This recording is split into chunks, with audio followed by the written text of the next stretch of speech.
Olá, bom dia. Meu nome é David.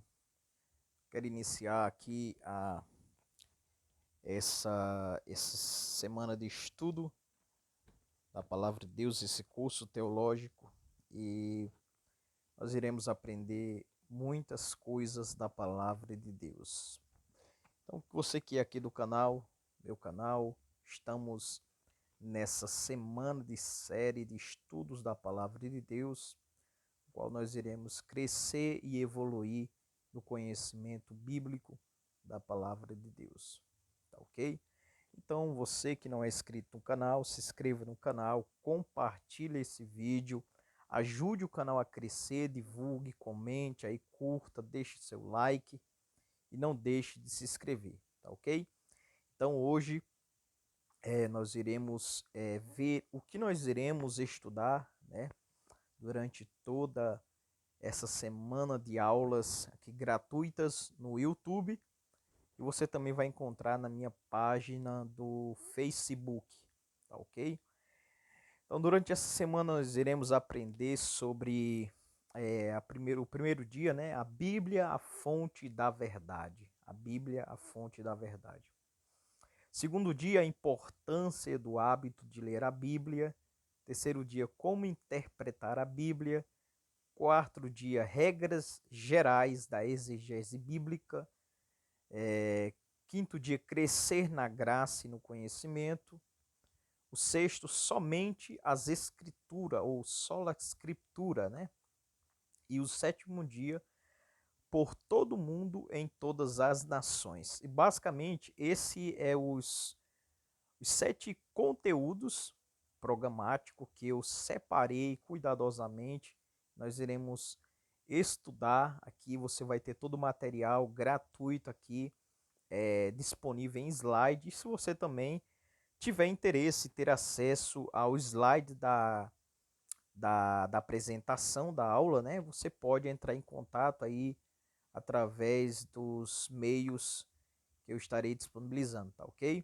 Você pode deixar o comentário aí também no YouTube, e você tem interesse em ter acesso ao material na íntegra, tá ok?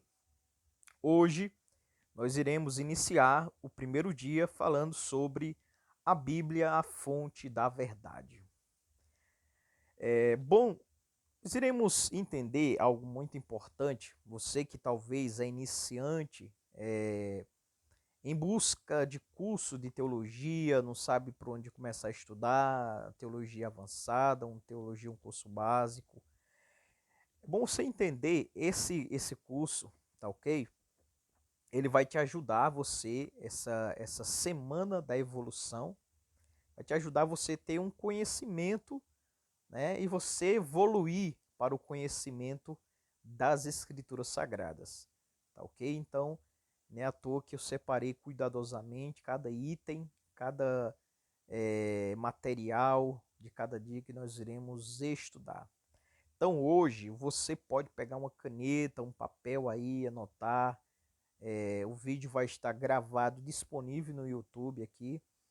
Você pode assistir quantas vezes você quiser, compartilhar o vídeo, se inscrever, e você irá crescer, com certeza, evoluir, né? Semana da Evolução do Conhecimento Bíblico, que eu estou disponibilizando aqui no meu canal do YouTube, e você irá aprender e crescer na graça de Deus. Bom, a Bíblia é a fonte da verdade. Quando nós falamos da Bíblia, nós temos em mente que a Bíblia é um livro diferente. Tá? O que a Bíblia é um livro diferente. Como assim, David? A Bíblia é um livro diferente? Na verdade, a Bíblia vai tratar-se de uma pequena biblioteca. A própria palavra Bíblia, que vem do grego, significa bíblicos, ou livros, ou uma coleção de livros. Ela é composta por 66 livros e foram escritos, né, por cerca de 40 autores em um período de 1.600 anos. Guarde essas informações, porque são informações relevantes para você ter um conhecimento básico da Bíblia. Você precisa ter esse conhecimento básico para ter essa base bíblica. Então a Bíblia, você tem que entender que a Bíblia é um livro diferente. Como assim? ela é um livro composto por vários livros, né? É uma pequena biblioteca. A própria palavra, como eu já falei, Bíblia, quer dizer livros, né? Então nós temos aí cerca de 66 livros, tá? Tanto no Antigo como no Novo, e escrito por cerca de 40 autores, e foi escrita no período de 1600 anos, ou seja, você percebe que 66 livros escritos por 40 autores num período de 1600 anos, autores esses que não se conheceram, né, que foram de culturas diferentes, épocas diferentes, né, dentro de uma mentalidade, dentro do seu contexto da sua época, etc., né, nós vamos perceber que eles não se conheceram. Eles não se conheceram. Um período de 1600 anos, né? Há uma grande diferença, por exemplo, Lucas, que escreveu o livro de Lucas, que ele era médico, para Pedro, que era um pescador. Então nós vemos o nível de intelectualidade, né, de cada autor que Deus chama, né, de cada homem de Deus escolhido por Deus para trazer a palavra de Deus, a revelação de Deus. Então você percebe que autores esses que não se conheceram, muitos deles não se conheceram. Por exemplo, Moisés não conheceu, por exemplo, o apóstolo Paulo, né? Mas, no entanto, é como se os autores bíblicos eles tivessem se reunido numa mesa, né? Você sabe que hoje, para você fazer um trabalho de um livro hoje, claro, com toda a imprensa que existe, toda a facilidade tecnológica que existe, mas você tem ali, você tem que fazer várias cópias, fazer correções, etc., apesar porque existiam os esquibras, né, ali os copistas, mas você percebe que há uma unanimidade. Existe ali existe um fio de ligação, né, com um autor e outro, porque a Bíblia ela vai se completar. Autores que viveram em cerca de diferença, né, alguns 1.600 anos, 1.000 anos, né, que não se conheceram, trazem assuntos que vão se completar, no entanto, eles não se conheceram. Isso é uma das provas que a Bíblia é a palavra de Deus, né? Autores que não se conheceram complementa o conhecimento, porque a Bíblia, o foco da Bíblia, ela tem a sua raiz na revelação de Deus, né? A própria Bíblia vai dizer homens inspirados por Deus, escritos inspirados por Deus, movido pelo Espírito Santo, né? Jamais qualquer profecia foi dada de particular elucidação de homem, mas homens separados, homens santos, inspirados, né, por Deus. Então, o primeiro ponto que nós temos que entender a Bíblia como a fonte da verdade é que a Bíblia é um livro diferente, né? Apesar que ela vai trazer assuntos como profecia, história, poesia, nós vemos, por exemplo, os evangelhos que vão relatar, nós temos os textos descritivos, né?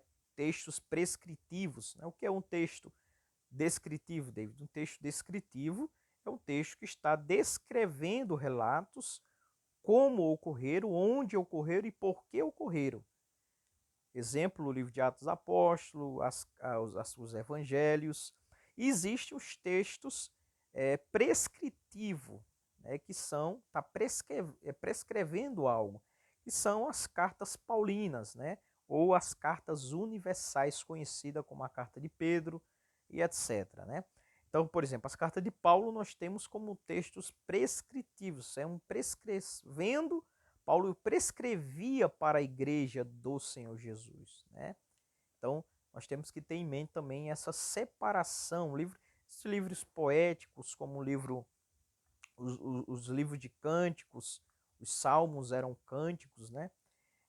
Nós temos essas variantes dentro da Bíblia, né? Então, esse é um ponto muito importante. Sendo assim, nós vamos entender um ponto bem interessante, é que a Bíblia ela foi escrita em diferentes idiomas, né? Basicamente 3 idiomas, né? Os idiomas originais da Bíblia. O Antigo Testamento em hebraico e aramaico, e o Novo Testamento em grego, o grego koiné, né, que é o grego comum da época. O Antigo Testamento, por sua vez, foi escrito no hebraico e algumas partes, né, em aramaico, principalmente o livro de Daniel, né, ali uma boa parte do livro de Daniel foi escrito em aramaico. Então nós vemos essa diferença, que a Bíblia não foi escrita numa língua, na nossa língua no português, ela foi escrita em línguas hebraico, o aramaico e o grego. Né? Então é importante você conhecer isso, né? Parece algo óbvio, mas é importante nós termos isso em mente. Aí eu coloquei alguns exemplos, né, aí da escrita do hebraico, do aramaico, do grego, né? E importante destacar que o grego que foi escrito não é o mesmo grego de hoje, era o grego koiné, era o grego comum. Importante salientar isso para que nós possamos seguir com o nosso raciocínio. Aqui eu coloquei alguns exemplos, né, algumas versões e traduções da Bíblia que nós temos hoje. Né? Então, a Bíblia, por sua vez, ela foi traduzida dos textos originais, né, por diferentes autores no decorrer dos séculos aí, né, dos anos, e foram surgindo várias versões, várias traduções. Por exemplo, nós temos a Bíblia que por assim dizer, conhecida como Bíblia Católica, né, a Bíblia Ave Maria, e nós temos as Bíblias que são já usadas mais comumente, né, pelos evangélicos, a Bíblia Almeida, né? Mas a Bíblia, ela tem a sua origem na tradução dos textos originais. Se aquele erudito, né, se aquele intérprete de línguas que traduziu a Bíblia do original para o português era um católico, obviamente vai chamar de uma Bíblia católica, mas a tradução traz dos originais. Se aquele era um evangélico, vai ficar conhecido como uma Bíblia evangélica. Mas a Bíblia é tradução dos originais. Eu coloquei aqui algumas versões algumas versões de traduções da Bíblia, né?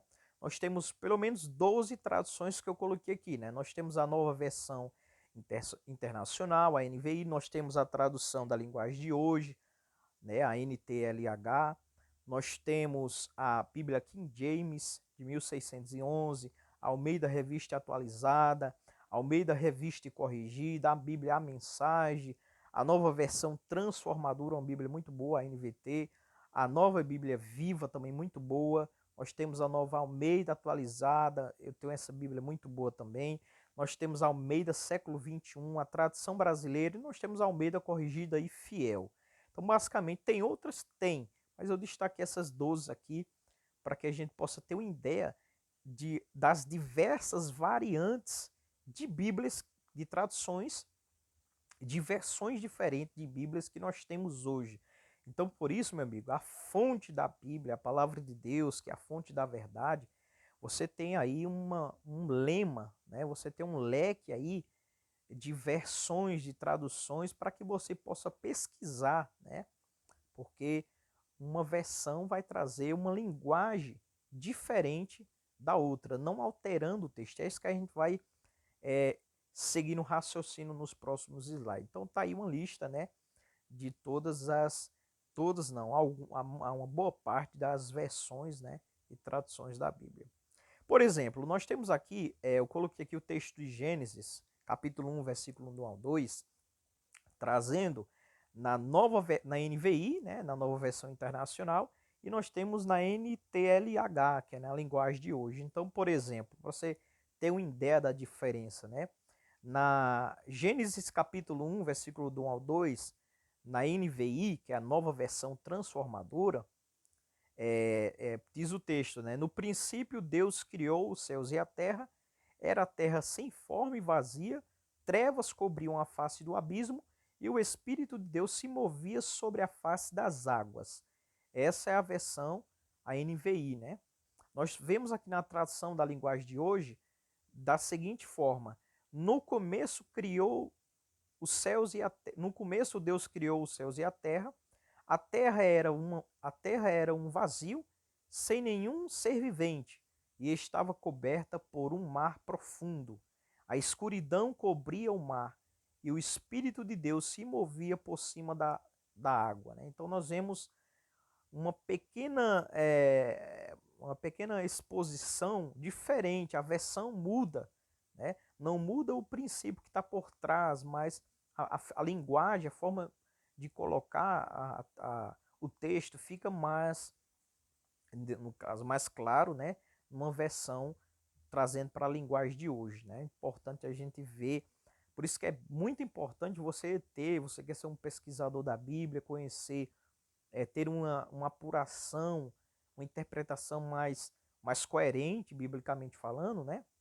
Você precisa pegar textos bíblicos, aquele texto que você está estudando, em Bíblias diferentes, como aquele texto vai trazer dentro de uma linguagem diferente, já que nós não podemos, nem todos pode ter um curso, conhecimento de línguas do hebraico, do grego, né? Para você trazer a tradução, mas você pegando várias versões ali, você pode pesquisar, consultar, né, como que aquele mesmo texto vai se comportar, né, vai narrar em outras versões. Eu coloquei aí esse texto para que a gente possa ter uma ideia, né? Então é muito importante esse detalhe da pesquisa, né?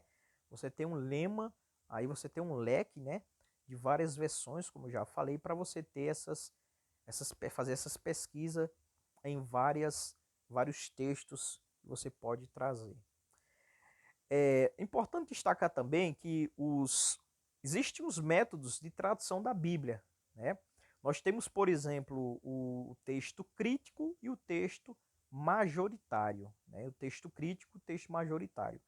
O texto crítico ele vai datar do século 2, 3 e 4 ali, depois de Cristo, e ele vai trazer aquela coesão mais crítica da versão bíblica, né? Por exemplo.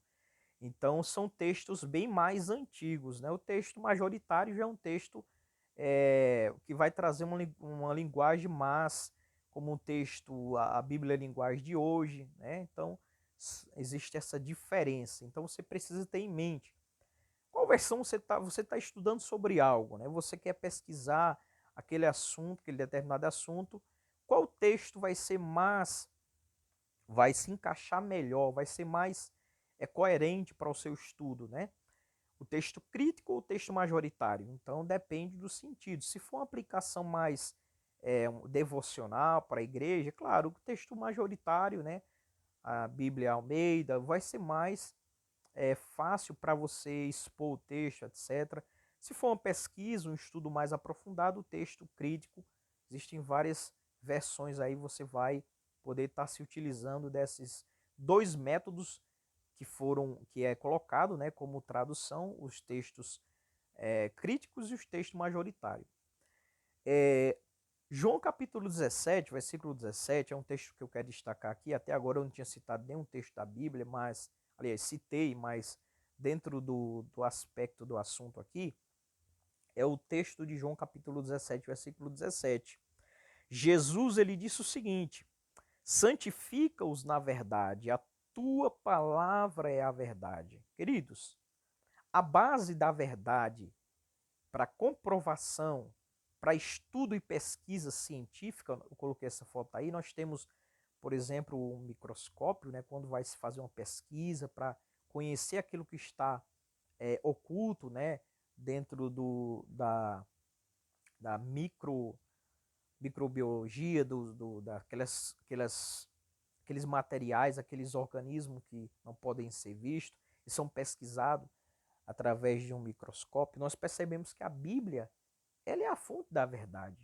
Você tem que ir à Bíblia. Jesus, nesse texto, ele estava fazendo ali uma oração, a oração sacerdotal, e ele disse: Pai, santifica-os na verdade, porque a tua palavra é a verdade. Então a Bíblia é a fonte da verdade, né? Então a Bíblia, meu querido, você pode ir à Bíblia, conhecer a palavra de Deus, conhecer com segurança o plano de Deus para a tua vida, aquilo que Deus tem para falar para cada um de nós. Um ponto interessante é que houve sim uma descoberta em 1947, né? quando houve uma descoberta feita, né, tornaram-se os mais importantes achados arqueológicos do século XX, né? Estou lendo aqui esse texto, você pode acompanhar comigo. A história começa quando um jovem, né, pastor beduíno, né, chamado de Buchamed, não sei traduzir esse nome direito, mas ele estava à procura de um bode perdido, né? Ele atirou uma pedra em um buraco, em um penhasco do lado do oeste do Mar Morto, né? Cerca de 300 quilômetros ao sul de Jericó. Para sua surpresa, quando ele atirou aquela pedra, né, ele ouviu som de cerâmica quebrada, era como som de cerâmicas quebradas, né? E aí ele investigando, ele encontrou ali dentro daquele buraco, daquela caverna, algo surpreendente, né? No chão da caverna havia vários jarros grandes, alguns dos quais continham rolos de couro, né, envoltos em pano linho. Em virtude dos jarros teriam sido cuidadosamente selados. Os rolos foram preservados em excelente condição por aproximadamente 1900 anos. Eles foram, evidentemente, colocados ali antes da queda de Jerusalém em 70 ali no ano 70, né?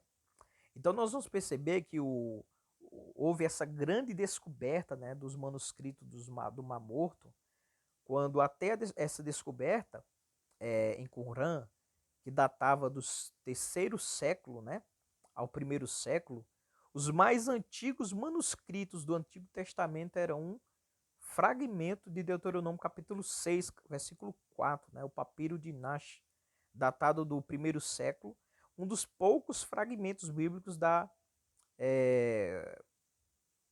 datado aí, né, num depósito de uma sinagoga, né? Então, datando do século, os textos massoréticos, né? Então nós vamos perceber isso. Muito interessante essa descoberta do manuscrito do Mar Morto. Eu pesquisei isso, você pode pesquisar na internet aí, essa grande descoberta que houve lá em Qumran, né? Não sei nem traduzir esse nome direito.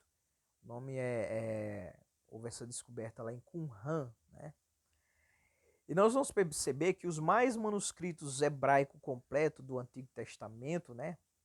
Ele vai trazer o Códice de Leningrado, né?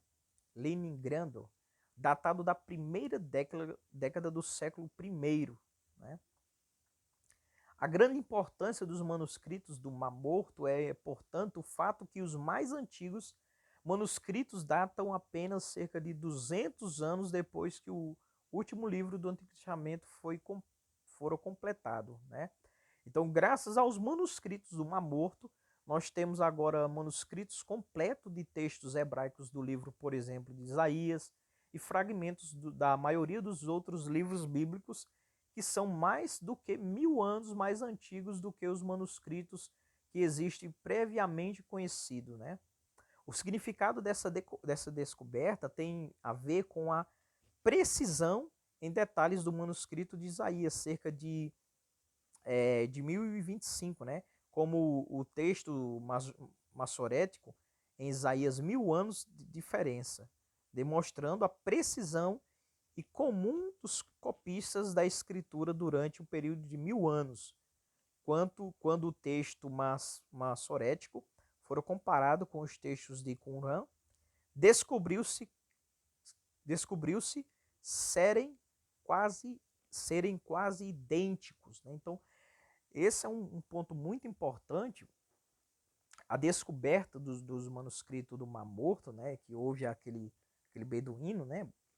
Quando ele descobriu, ele estava ali cuidando ali daqueles animais e ele jogando aquelas pedras, ele descobriu ali naquela gruta, naquela caverna ali, aqueles vasos manuscritos, né?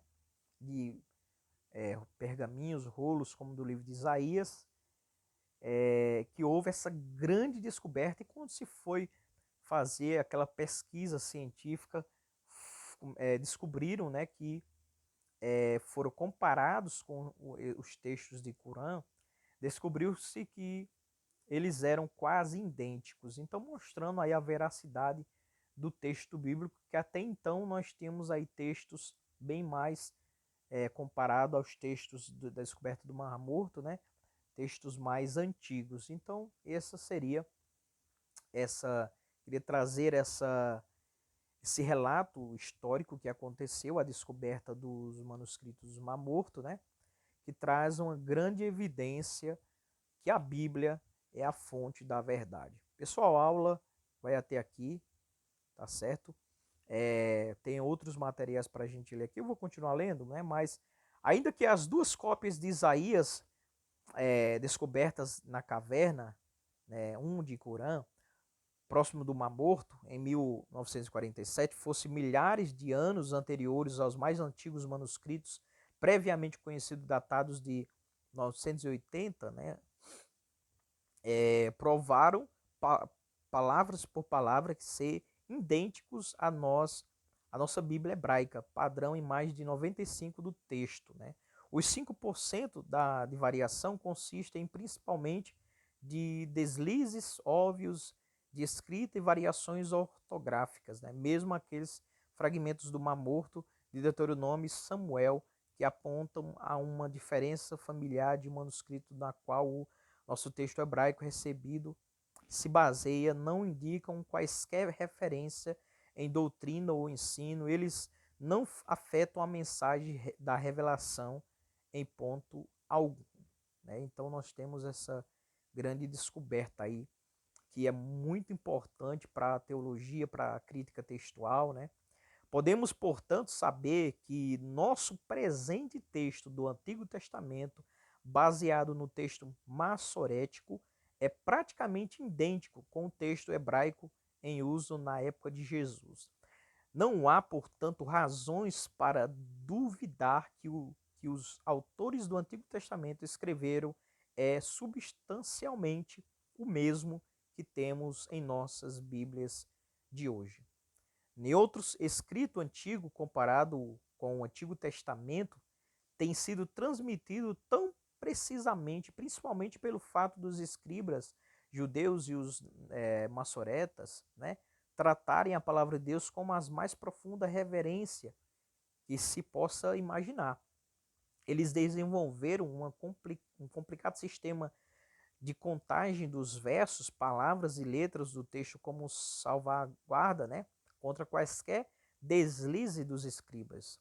Quaisquer manuscritos não mensurados de acordo com os tais normas eram enterrados ou queimados, né? Então, pessoal, isso aí foi a aula de hoje, né? O tema de hoje, um assunto muito importante para nós, né? Então tá aí o estudo de hoje, a Bíblia, a fonte da verdade.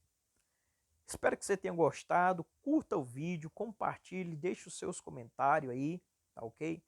Eu sei que foi muito conteúdo que eu li, que a gente coloquei aqui em exposição, mas espero que você tenha gostado, curte o vídeo, compartilhe, comente e até o próximo tema, né, que é a importância do hábito de ler a Bíblia, né, a nossa próxima aula.